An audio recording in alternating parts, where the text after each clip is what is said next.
હવામાન વિભાગ દ્વારા છેલ્લા 3 દિવસથી વરસાદી માહોલની આગાહી કરવામાં આવી છે।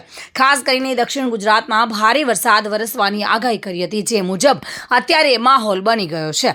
શહેરભરમાં વરસાદી ઝાપટા શરૂ થઈ ગયા છે, ત્યારે સુરતમાં છેલ્લા 2 કલાકમાં 2 ઇંચ જેટલો વરસાદ ખાબક્યો હતો। વરસાદના કારણે તમામ વિસ્તારોમાં પાણી ભરાયેલા જોવા મળી રહ્યા છે। જો કે કાદરસાની નાળ અને સંગ્રામપુરા વિસ્તારમાં પાણી ભરાઈ ગયા હતા, જેને કારણે શાળાના 700 થી 800 બાળકો ફસાઈ ગયા હતા।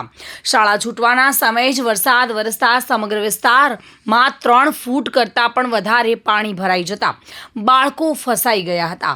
ફાયર વિભાગે સમયસર રેસ્ક્યુ હાથ ધરીને બાળકોને સલામત સ્થળે ખસેડવાની કામગીરી પણ હાથ ધરી હતી।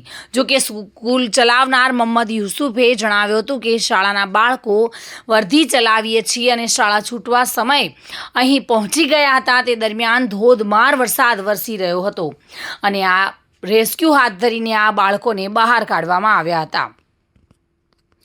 જો કે સુરત શહેરમાં મેઘરાજાના આગમન સાથે જ નવી સિવિલમાં પાણી ભરાઈ ગયા હતા। નવી સિવિલ હોસ્પિટલની જૂની બિલ્ડિંગમાં પાણી ભરાયાના દ્રશ્યો સામે આવ્યા છે। જૂની બિલ્ડિંગના ગ્રાઉન્ડ ફ્લોર RM ઓફિસ લેબોરેટરીમાં પણ પાણી ભરાઈ ગયા હતા। ઓપીડી તેમજ પેસેજ અને વોર્ડમાં પણ પાણી ભરાતા દર્દીઓને મુશ્કેલી વેઠવી પડી હતી। 2 કલાકના વરસાદમાં નવી સિવિલમાં પાણી ભરાતા અનેક સવાલો ઊભા થયા છે।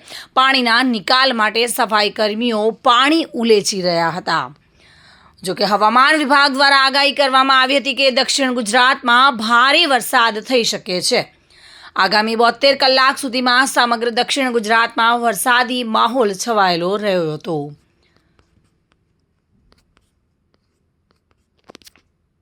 સુનિલ ગાંજાવાલા સાથે bureau report, today Gujarati news.